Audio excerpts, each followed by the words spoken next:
In many ways, the Arab Spring caught Saudi Arabia off guard. This is not a situation that you would say benefits Saudi Arabia or Saudi foreign policy interests. Saudi Arabia likes to see stability, likes to see continuation of status quo. And I think for many in Riyadh, when they look out at the region, they see many of their friends, if it was in Tunisia or Mubarak in Egypt or Bahrain, either under threat or gone.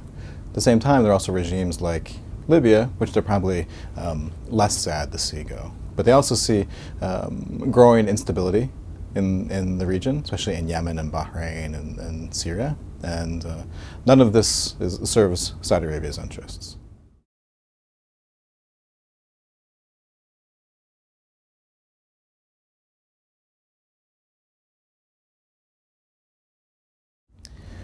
Since the onset of the Arab Spring, one of the things we've seen Saudi Arabia do is move to support its friends and allies in the region.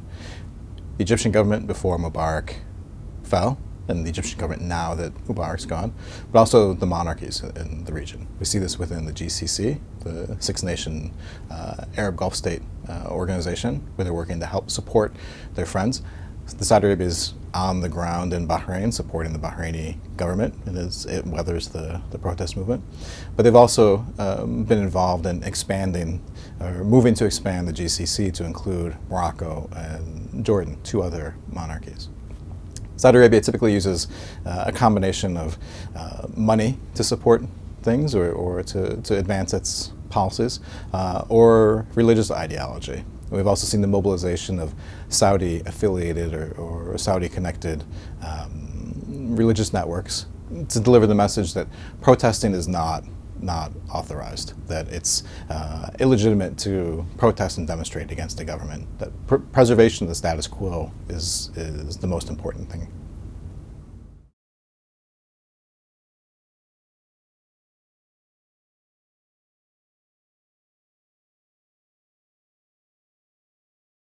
So regionally, Saudi foreign policy is guided in large part by the competition or the rivalry with Iran.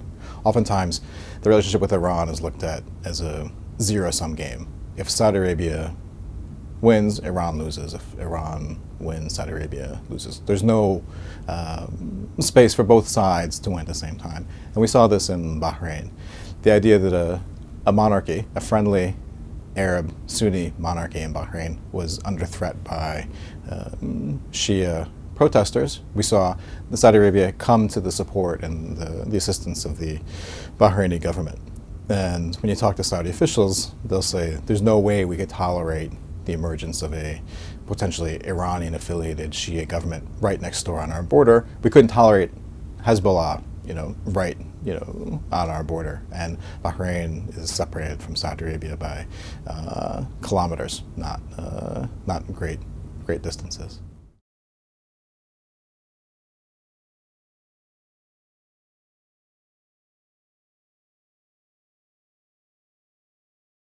Saudi Arabia is not immune from the protest movement, and it will not be completely spared the Arab Spring. However, Saudi Arabia will weather this Arab Spring better than any other country in the region. They are better equipped to manage this, in large part through its religious communities and religious establishments and its financial resources. Saudi Arabia has announced $136 billion in new social welfare spending to offset the economic and social drivers.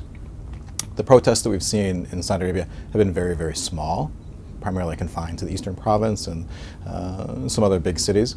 But through a very large police presence, through the mobilization of the official clerical establishment, and through spending money, they've been able to contain this.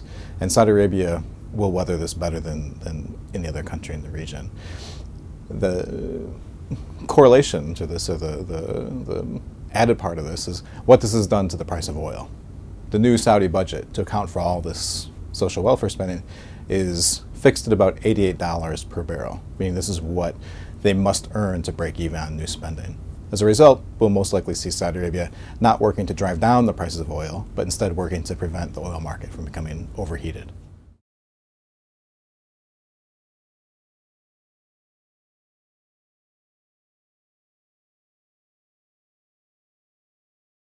we've seen the emergence of greater tensions between Washington and Riyadh as a result of the Arab Spring. And I think this comes in large part in Saudi Arabia. I think there's a belief that Washington is not managing this process very well, doesn't really know what it's doing, is putting the issues of political reform ahead of stability and security in the region. And in a part of the world where personal relationships and friendship and loyalty are more important than anything else, we've seen the United States get rid of or support the removal of Ben Ali in Tunisia and Mubarak in Egypt. I think the Saudis feel that there's a likelihood that this isn't going to stop. And Saudi Arabia and Saudi foreign policy generally loathe instability or uncertainty. And that's exactly what we see right now. And the feeling that the United States may be more concerned about being on the right side of history instead of standing by its friends and working to advance stability in the region is very concerning to the Saudis. And whereas the United States and Saudi Arabia traditionally and historically have differed over domestic Saudi political issues, we've usually agreed on foreign policy issues, regional policy issues. But increasingly that's not the case. Increasingly it seems that Saudi Arabia looks out at the world and thinks that its foreign policy interests do not overlap with the United States and their security interests. Saudi Arabia is in a position to now be involved in going it alone in some places or pursuing its own interests. All that said, at the end of the day, the relationship remains very strong. In the region, there are several special relationships that the United States has, and one is with Saudi Arabia. And despite all of the difficulty or all the tensions, that relationship remains strong, and it will remain strong. The two countries need each other, and there's no one else that can provide for Saudi Arabia what the United States does, and there's no one else that can provide for the United States what Saudi Arabia does. So the two will be forced to continue to work together. What's needed is better management of this relationship, especially on the American side. We need to learn how to engage the Saudis in a productive way to advance our mutual interests, not just American interests.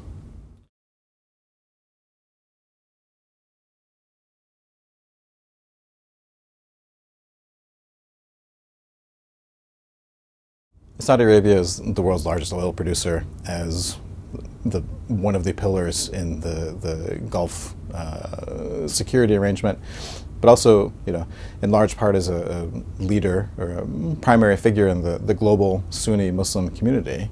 Saudi Arabia is an incredibly important state for the United States on a range of issues, from energy to defense to Afghanistan to the peace process. Saudi Arabia is critical. At the same time, the United States is the only country that can provide the security assurances that Saudi Arabia needs.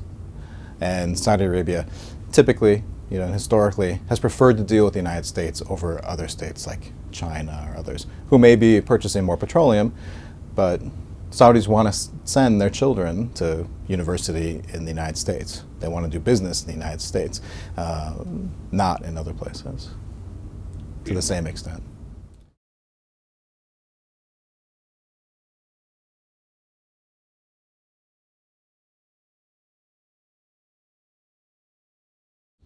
Oftentimes, American officials want to go to Saudi Arabia, to Riyadh, to get Saudi Arabia to do things to advance American foreign policy objectives. If it's to help Taliban reconciliation, to mediate in Afghanistan, if it's peace process issues, we show up and we ask them to help us achieve things that we want. Very rarely do we go and say, Saudi Arabia has one set of interests, the United States has the same set of interests. How do we work together to achieve those interests? That's what happened in the 1980s, when we were both working to support the Afghans against the Soviet occupation. We both had interests, and we were both working to advance this. The relationship worked very, very well then. We need to move this relationship to, instead of trying to get the Saudis to do things to help us, how do we both work together to reach the same common goal? For all the differences that we may have, or for all the tensions right now, Yemen is the one place where we want to see exactly the same thing. We want to see a managed, peaceful transition in Yemen.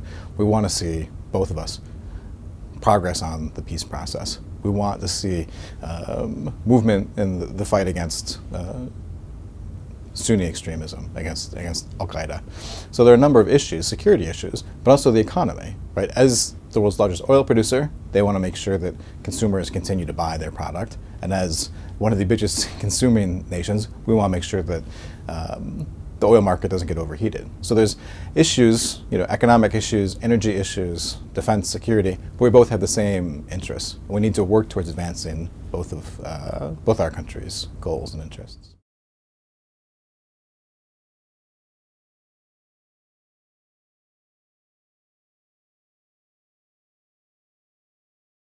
Both the United States and Saudi Arabia are concerned about the future of Gulf security. How will the United States engage with this part of the world as we draw down from Iraq?